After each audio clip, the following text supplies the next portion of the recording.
This story is titled, My Family Bullied Me for Being the Ugly Sibling, but now I'm wealthy. They want me back into the family so I could help them financially. Hey everyone! Before we jump into today's video, I need your help. We've noticed the channel is losing some traction, and subscribing is one of the best ways you can support us. It's quick, free, and it helps us keep bringing you awesome content. Your support means the world. Let's keep this channel growing together. Thanks so much. Now let's start the video. Okay, Reddit, buckle up because this is going to be a long one. This isn't some fake creative writing exercise. This is my actual life, and I, 27 female, am still processing all of. I grew up in one of those cookie-cutter suburbs in Ohio, where everyone's got a perfectly manicured lawn and there's a Target exactly 7 minutes away. You know the type, where the most exciting thing that happens is when someone paints their front door a controversial color. My dad's an insurance agent. Think khakis and dad jokes, but make it mean. And my mom teaches English at the local high school, which was super fun when I actually had her as my teacher. But we'll get to that horror show later. Then there's my sister Katie, 29 female, who might as well have been copy-pasted from a fricking Pantene commercial. I'm talking naturally blonde hair that actually does that bouncy thing. Green eyes, perfect ski slope nose, the whole package. Meanwhile, I got, well, everything else. Let me paint you a picture of little me. Frizzy brown hair that looked like I stuck my finger in an electrical socket. Thanks, Ohio humidity. Dad's heavy eyebrows, plural but really trying to be singular. Mom's round face, but make it rounder. And the kind of body type that had my pediatrician checking the husky box on my school forms. Yes, that was actually a thing in the early 2000s. Imagine being 8 and finding out your body type is husky. The jokes started early. Like, early. My first clear memory of realizing I was the ugly one was at Katie's 7th birthday party, making me 5. Mom had dressed us in matching outfits, her first mistake, and while taking pictures, she kept trying to fix me. Honey, suck in your cheeks a little. No, that's worse. Maybe just stand behind your sister? That became her go-to solution for every family photo for the next 20 years. Just hide the ugly kid. Dad was a different kind of cruel. He thought he was hilarious with his constant jokes. His favorite was introducing us to his work friends as my daughter Katie and my linebacker. He'd literally pause for laughs. And people did laugh because what else do you do when someone's making fun of their own kid? I can still hear him saying, "At least we know she'll save us money on prom dresses." Joke's on you, Dad. I still went to prom, alone, in a dress from Walmart, but I went. Mom's brand of bullying was more helpful. She started me on diets when I was 9. Not like, hey, maybe eat more vegetables diets, but full-on Weight Watchers meetings where I was literally the only kid. She'd pack Katie's lunch with normal kid stuff. Sandwiches, chips, those weird hostess cakes everyone traded for. Mine? Celery sticks and low-fat cheese. Because apparently childhood obesity was a bigger concern than IDK, giving your kid an eating disorder? But the worst part wasn't even the direct stuff. It was the constant comparison to Katie. Everything was a competition that I was somehow losing before it even started. Katie would come home with a B+ and get praised for trying her best during cheer season. I'd get an A- and hear, well, if you weren't always in your room on that computer, maybe it could have been an A. Like? Make it make sense? Family gatherings were their own special kind of hell. Our extended family picked up on the dynamic real quick, probably because my parents made it so obvious. Aunt Linda, Mom's sister, once tried to compliment my art skills at Thanksgiving when I was 12. Before I could even say thanks, Mom jumped in with, yes, she's creative. Katie, tell everyone about your solo in the winter concert. The message was clear. My achievements weren't just lesser, they weren't even worth discussing. The computer thing became my escape. Started spending more and more time learning to code, because at least computers don't care what you look like. They either work or they don't. No one tells a piece of code it should try contouring to make its interface look thinner. By middle school, I had my routine down. Wake up early to avoid breakfast comments. Spend lunch in the computer lab, working on projects. Really just avoiding the cafeteria drama. Then hide in my room until dinner. Katie would burst in sometimes. Usually when she needed help with her math homework or wanted to practice her cheer routines. Those were actually our best moments. When our parents weren't around, she was almost nice to me. Almost. The real kicker? I wasn't even that weird looking. Looking back at old photos, the ones where you can actually see me and I'm not artfully hidden behind a plant, I was just average. A little chubby, sure, but nothing that justified the level of critique I got. But when you grow up hearing you're ugly every single day, from the people who are supposed to love you unconditionally, That shit sticks with you. I remember this one time in 8th grade, I got invited to a classmate's birthday party, one of those makeover parties that were super popular in the early 2000s. Mom was so excited. Like, finally, someone was going to fix me. She even bought me new clothes for it. Then at the party, the mom doing the makeovers looks at me and goes, "Oh, honey, you have such pretty eyes. Why do you always hide behind those bangs?" And I just broke down crying. Because in 13 years, none of my own family had ever found anything pretty about me. That's what people don't get about this kind of family dynamic. It's not just about being the ugly sibling, it's about being treated like you're worth less because of it. Like you need to make up for the crime of not being conventionally attractive by being smarter or nicer or more successful. And even then, it's never enough. Okay, picking up where we left off, high school. Fair warning, this is where stuff gets really messed up. Like if you thought middle school was bad, buckle up, Buttercup. As I mentioned, my mom is an English teacher, and guess who got her for junior year English? This girl. And let me tell you, having your mom as your teacher when she's already disappointed in your existence is a special kind of torture. She'd do this thing where she'd use me as an example in class, but not in a good way. Like, now, if you structure your essay like my name, you'll never get into a good college. Thanks, Mom. Real professional. But the worst part about having her as a teacher wasn't even the classroom stuff. It was how she'd combine school criticism with her usual appearance-based comments at home. Honey, maybe if you spent less time slouching in the back row trying to hide, you'd participate more in class discussions. Or my personal favorite, the other teachers mentioned you're always wearing that same oversized hoodie. No wonder Jason didn't ask you to homecoming. Side note, Jason was Katie's friend's brother, who Mom was convinced would be my only shot at dating. Spoiler alert, he took Katie's friend to homecoming instead. Katie was a senior when I was a sophomore, which meant I got to watch her live out every teen movie cliche in real time. Homecoming queen? Check. Dating the quarterback, Steve, who later becomes relevant to this story in the most karma-filled way? Check. Getting crowned at every single dance while I worked the coat check? Check. I wish I was making this up, but our high school really was that stereotypical. The thing about being the ugly sister in high school is that everyone feels entitled to comment on it. Like, it wasn't enough that my family constantly reminded me. Now I had helpful classmates pointing it out too. OMG, are you really Katie's sister? But she's so... And then they'd just trail off, like not finishing the sentence made it less rude. I developed this whole system for surviving school. Always got to class early to get a seat in the back corner. Harder for people to stare at you. Ate lunch in the computer lab. Telling teachers I was working on extra credit projects. Really just playing around with HTML and CSS, but they didn't need to know that. Started wearing these massive noise-canceling headphones everywhere, the kind that screamed, "Don't talk to me," and spent every free period in the library. The computer lab became my safe haven.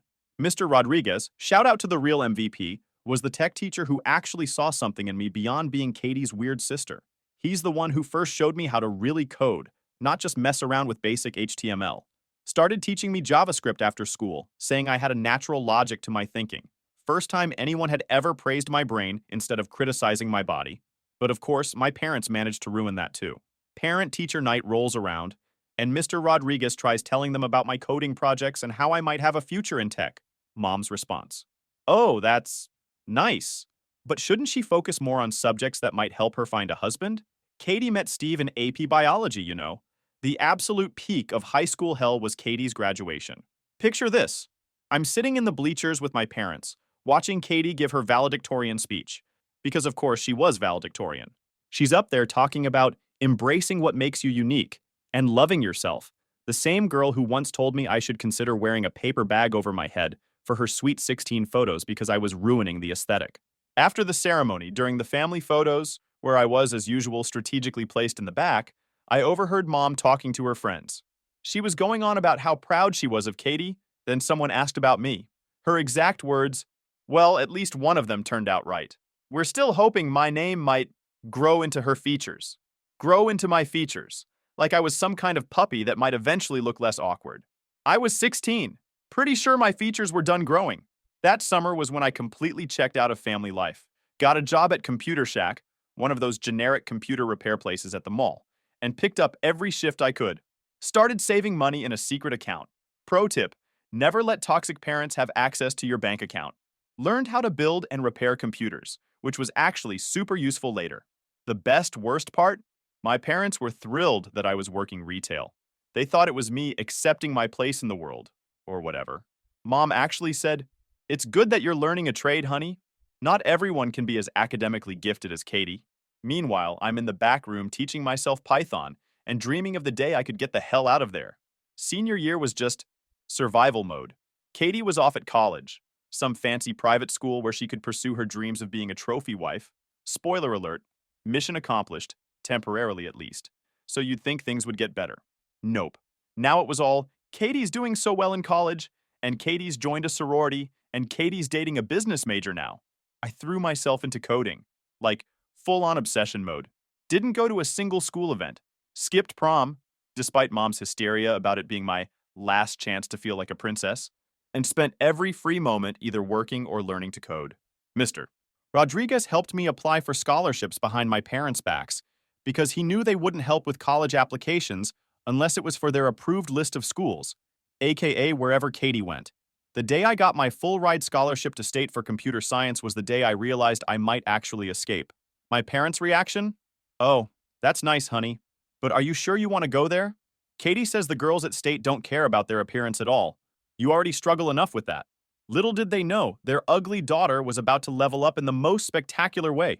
So we're at the part of the story where things start turning around. But not before one last serving of family toxicity, because of course my high school graduation was exactly what you'd expect. While other parents were crying happy tears and taking millions of photos, mine were busy explaining to relatives why I chose State University instead of following Katie to her fancy private college. Well, you know how it is. Some people just aren't cut out for more competitive environments. Thanks for the vote of confidence, Mom. The graduation party was even worse. Mom insisted on putting up photos from both her girls' special days, basically a shrine to Katie's perfect graduation next to my, well, let's just say she picked the worst photos of me possible, including one where I'm mid-sneeze. Who even keeps a photo like that? But here's where it gets good. Remember that secret bank account I mentioned? Working every possible shift at Computer Shack had paid off. I had enough saved up for a deposit on a tiny studio apartment near campus. The day after graduation, while my parents were at some country club brunch with Katie, who was home for the summer and just couldn't miss seeing her friends, I loaded up my ancient Honda Civic with everything that mattered. Fun fact, you can fit your whole life in a Honda Civic if you've spent 18 years being told not to take up too much space. The best part? They didn't even notice I was moving out until my aunt called them that evening, asking why there was a "finally escaped" post on my Facebook. Mom called in full panic mode, not because she was worried about me, but because, what will people think? It looks like we drove you away. Well, Karen, not her real name, but she might as well be one, maybe you did drive me away. Just a thought. College was weird at first. Like, good weird, but still weird. Suddenly, I was in a place where nobody knew me as Katie's ugly sister. Nobody's mom was comparing me to their perfect daughter. I could just be me. Of course, my family had to try and ruin this too. Every holiday break was an exercise in psychological warfare. Mom would start with the subtle digs. "Oh, honey, the computer science stress must be getting to you. Your face is breaking out." Or, "Are you sure you're eating enough vegetables? Your complexion looks tired."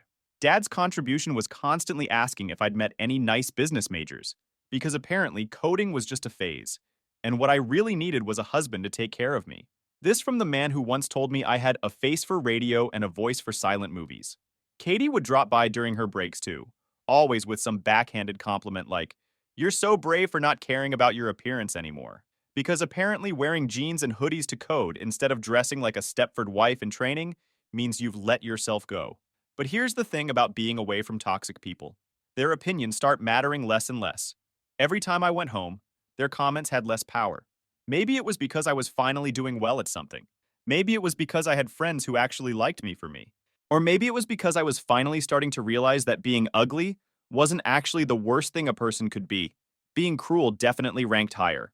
By junior year, I had a solid 4.0 GPA, a paid internship at a local tech company, and was leading 3 different coding projects for my department.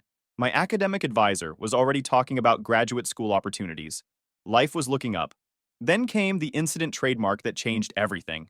Remember how I mentioned I was good at gaming PC builds? Well, I'd started a little side hustle building custom gaming rigs for other students. Nothing major, just word of mouth stuff. But one of my clients was this guy who ran a popular Twitch stream. He loved the PC I built him so much that he gave me a shout out during one of his streams. Next thing I know, I'm getting orders from other streamers. Had to start a waiting list because I couldn't keep up with demand between classes. Was making decent money too, enough that I didn't have to work part-time anymore. My parents found out about this through Facebook. Note to self, really need to adjust those privacy settings. Their reaction? Peek them. Mom, well, I suppose if you can't be pretty, at least you can be useful. Dad, maybe you'll meet a nice boy who needs his computer fixed. Okay, so remember those gaming PCs I was building in college? That wasn't even the cool part. The real story starts with my absolute obsession with game physics. Quick backstory, I'd always been fascinated by how things move in games. You know, like how water flows, or how cloth moves in the wind, or how different materials break apart. Most people play games to escape reality, which, given my family situation, I totally get. But I was that weird kid pausing games to study how the physics engine handled different interactions. After graduation, I landed this entry-level job at a medium-sized software company. Nothing fancy, just basic back-end development stuff. The kind of job my parents called my little computer hobby whenever relatives asked what I was doing with my life. Meanwhile, Katie was living her best trophy wife life with Steve in their McMansion, so clearly she was the successful one. But here's where it gets interesting. During my off hours, I started working on this personal project. See, mobile games had this huge problem with their physics engines. They were either super resource heavy and killed your battery, or they looked fake as hell. I thought I could find a middle ground. The first 6 months were rough, like living off ramen and energy drinks while coding until 3 a.m. rough. My tiny apartment looked like a scene from A Beautiful Mind. Whiteboards everywhere covered in physics equations and programming notes. I had this old iPad taped to my wall that just ran physics simulations 24/7. My neighbors probably thought I was losing it. Then came the breakthrough. I figured out this way to optimize physics calculations for mobile processors that nobody had tried before. Instead of doing full physics simulations, my engine could predict the most likely outcomes and only calculate those paths. It was like, instead of calculating every possible way a ball could bounce, it figured out the most probable paths and focused on those. The best part? My engine used like 60% less processing power than the industry standard. Games could have console-quality physics without murdering your phone battery. I posted a demo video on Twitter, just for fun. You know those tweets that blow up while you're sleeping? Yeah, that happened. Woke up to my phone having a literal meltdown from notifications. The demo had gone viral in the game dev community. My DMs were flooded with developers wanting to test it. Even got some emails from major gaming companies, which I initially thought were spam because, like, why would they contact ME? But they were legit. Suddenly, I'm having Zoom calls with actual gaming industry people. They're throwing around terms like revolutionary approach and paradigm shift. Meanwhile, I'm sitting there in my ratty MIT hoodie, the only piece of college merch I owned because it was on sale, trying to look professional while my cat's attacking my headphone cables. One company in particular, let's call them Game Corp, not their real name obvs, was super interested. They flew me out to their headquarters for a meeting, first time flying business class, and I spent the whole flight panicking about whether I was sitting in my seat correctly. Peak imposter syndrome moment. The meeting was surreal. Picture this. I'm in this fancy conference room, explaining my engine to a bunch of senior developers, and they're all taking notes? Like, these industry veterans with 20+ years experience were writing down what I was saying. My brain kept screaming, they're gonna realize you're a fraud any minute now. But they didn't. Instead, they started talking numbers. Big numbers. The kind of numbers that made me wish I'd paid more attention in my business classes. They wanted to buy my engine outright. When they showed me the offer, I almost passed out. Had to ask them to repeat the number because I thought I was hallucinating. $2.8 million. After taxes and fees and all that fun stuff. I'd like to say I played it cool, but I definitely cried. Right there in the conference room. Thankfully, they were super nice about it. One of the VPs even told me she cried when she got her first big break too. The negotiations took about 3 months. Had to get a lawyer and everything. Shout out to Maria, who explained contracts to me like I was 5 and prevented me from getting screwed over. Finally signed the papers on a rainy Tuesday morning in my lawyer's office. You know that moment in movies where someone checks their bank account and has to sit down? That's a real thing. I literally had to sit on the floor of my apartment when I saw all those zeros in my account. My cat looked at me like I was having a stroke. First thing I did? Paid off my student loans. All of them. In one click. That feeling? Better than any drug could ever be. Second thing? Bought a house. Nothing crazy expensive, just a nice 3-bedroom in a good neighborhood. The kind of house that says, I'm successful but not showing off about it. Even got a proper office for work, with those fancy standing desks and everything. I didn't tell my family right away, partly because I wanted to get all my financial ducks in a row first. Thanks, Maria, for recommending that financial advisor. And partly because I kind of wanted to enjoy my success without their commentary for a while. But of course, news travels fast in the age of social media. Some gaming websites had written articles about the engine acquisition. One of my cousins, who's big into gaming, saw my name and shared it on Facebook. That's when all hell broke loose. It started with the calls. South many. Calls. First, it was just the usual weekly guilt trip from mom, but suddenly she's calling every day, sometimes twice. And the transformation in her tone? Olympic-level mental gymnastics. The same woman who once told me I had a face only a mother could love, and even then it's a struggle, was now gushing about how she always knew I had potential. But the real kicker came when she started talking about this big family dinner she wanted to organize at the Cheesecake Factory, because in her mind, that's the fanciest restaurant in existence. She even offered to make reservations herself, which, if you knew my mom, was like offering to donate a kidney. This woman once made me pay for my own birthday dinner because you need to learn financial responsibility. I knew something was up, but my therapist, shout out to Dr. Lisa, had been encouraging me to set boundaries instead of just avoiding them. So I agreed to dinner. Big mistake. Huge. Walking into that restaurant was like entering the Twilight Zone. There's my mom, wearing her special occasions blazer, the one that usually only comes out for parent-teacher conferences in church. Dad's actually wearing a tie, which I hadn't seen since Katie's wedding. And Katie, oh boy. Katie's there with her husband Steve, looking like she's auditioning for Real Housewives of the Midwest. First red flag, they're nice to me. Like, aggressively nice. Mom compliments my hair, which literally hasn't changed since she called it a rat's nest at Christmas. Dad asks about my computer business, like he suddenly understands what I do. Katie keeps touching my arm and calling me sis. She hasn't called me that since we were kids. Then, the truth starts coming out. Turns out Perfect Katie's life isn't so perfect anymore. Steve's startup failed spectacularly. Turns out selling blockchain-enabled smoothies wasn't the million-dollar idea he thought it would be. They're 3 months behind on their McMansion mortgage. Katie had to sell her Range Rover, the horror, and start driving. Gasp, a Honda CR-V like some kind of peasant. But wait, it gets better. Remember how mom and dad always bragged about their amazing retirement plans? Well, apparently they'd been investing most of their savings into Steve's smoothie scheme. Because why trust a financial advisor when you can trust your golden child's husband with his MBA from Phoenix University? The way they presented all this was something else. They didn't come right out and ask for money at first. No, they tried to be subtle, which for them is about as subtle as a brick to the face. Mom starts talking about how family takes care of family, while dad keeps dropping hints about how their mortgage is surprisingly affordable for someone with tech money. Katie's approach was my favorite, though. She actually tried to pitch me on investing in Steve's next startup. Because the smoothie thing didn't work out, he's now got this amazing idea for, I kid you not, AI-powered dog shoes. I couldn't make this up if I tried. When I didn't immediately offer to solve all their problems, the mask started slipping. Mom's voice got that edge to it. You know, the one that used to make teenage me want to disappear into the floor. Dad started talking about how they sacrificed everything to raise me. Apparently paying for basic necessities counts as a sacrifice now. Katie actually started crying about how her kids might have to go to Gasp public school. The final straw? When the check came, they all just sat there, looking at me expectantly. Because obviously Ms. Tech Money should pay for dinner, right? Even though they invited me? Even though they spent the whole meal trying to manipulate me? So I did something that would have been unthinkable to old me. I looked Mom dead in the eye and said, "Oh, I thought since you invited us, you were treating. You know, since family takes care of family and all that." The silence. You could have heard a pin drop. Steve actually choked on his water. Dad turned this interesting shade of purple. Mom's face did that thing where she's trying to smile but actually looks like she's having dental work done. Katie tried to save it with, "Oh, but sis, you're doing so well now. It would mean so much to us." That's when I dropped my own bomb. You know what would have meant a lot to me? Not being called ugly every day of my childhood. Not being treated like a family embarrassment for 18 years.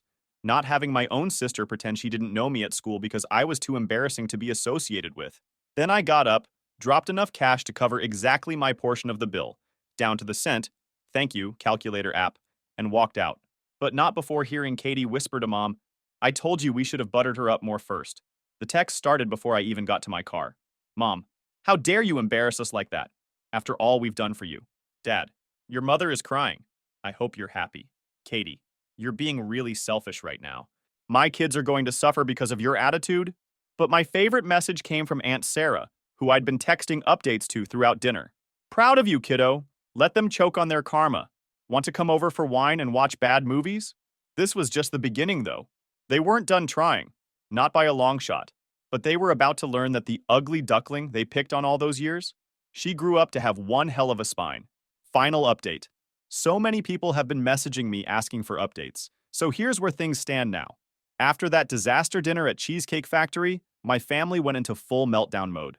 We're talking dozens of missed calls, hundreds of texts, and even a few flying monkeys. Shout out to R raised by narcissists for teaching me that term. In the form of random relatives I haven't talked to since 2010 suddenly reaching out about family obligations. The messages followed a pretty predictable pattern.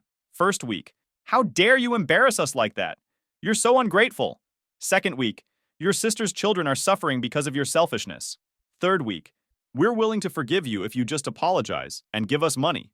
Fourth week, remember when we bought you school supplies in third grade? You owe us. But here's the thing about standing up to bullies. Once you do it once, it gets easier every time after that. Each guilt-tripping message had less power than the last. It was like watching their control over me dissolve in real time. The final straw came when my mom and Katie showed up at my house unannounced. Thank God for security cameras. They were standing on my porch, crying about how they'd always loved me and just wanted to help me make better financial decisions with my money. You know, the money I made while they were calling me a failure? I didn't even open the door. Just texted them. The only decision I'm making with my money is keeping it away from people who treated me like garbage for 27 years. Have a nice life. Then I blocked them. On everything. Phone, email, social media, even LinkedIn. Yes, they tried connecting with me there too. So where are we now? Katie and Steve had to sell their McMansion and move to a gasp-normal suburban house. Last I heard through the grapevine, Steve's trying to launch something called Web3 baby food because apparently regular baby food isn't good enough anymore. Katie had to get a real job for the first time in her life. She's selling essential oils on Facebook now. Living the dream. Mom and Dad had to postpone their retirement. Dad's still working at the insurance company, and Mom's still teaching English, though apparently she stopped using me as an example of what not to do in her classes. Progress, I guess? Meanwhile, I'm actually doing better than ever. Turns out cutting off toxic family is great for your mental health. Who knew? I've lost some weight because I'm not stress eating anymore. My skin cleared up. Again, stress. And I actually like what I see in the mirror now. Funny how that works when you're not being told you're ugly every day. I've started my own tech consulting firm, specializing in game development for indie studios. Still doing well financially, but now I'm helping other developers achieve their dreams too. And yes, I made sure my business accounts are completely separate from my personal money and unreachable by certain family members. My lawyer made sure of that. The best part? I met someone. His name's Alex, not his real name, and he's a game developer I met at a conference. He thinks I'm beautiful. Not beautiful for a tech person, or beautiful if you squint, but just beautiful. And the crazy thing is, I'm starting to believe him. Aunt Sarah's still my hero. She's the only family member who has my new address, and she comes over for wine and bad movie nights regularly. She's proof that family isn't about blood. It's about who actually cares about you. As for those recordings of my family's greatest hits of insults that I mentioned collecting over the years, I keep them in a secure cloud folder. Not because I plan to use them, but as a reminder of how far I've come. Sometimes when imposter syndrome hits, because let's be real, it still does, I listen to them and think, look what you achieved despite all of this. To everyone who's been following this saga, thank you for the support. And to anyone else out there dealing with toxic family, you're not obligated to set yourself on fire to keep them warm. Sometimes the ugly duckling doesn't just become a swan. She becomes a successful swan who doesn't need validation from ducks who treated her like crap. Edit. OMG, this really is the final update, I swear. But since everyone's asking, yes, Alex knows about Reddit and this post. He's actually the one who suggested I write it all out as a form of therapy. He's sitting next to me right now making dad jokes about coding our way to happiness. Edit 2. Stop asking me to invest in your startup. I am begging you. And no, I don't want to join your MLM either, Katie. Yes, she found this post somehow. Hi sis. Edit 3. For the last time, No, I won't reveal what game engine company bought my tech. But if you've played any major mobile games in the last year, you've probably experienced my physics engine. That's all I'm legally allowed to say. Last edited just now.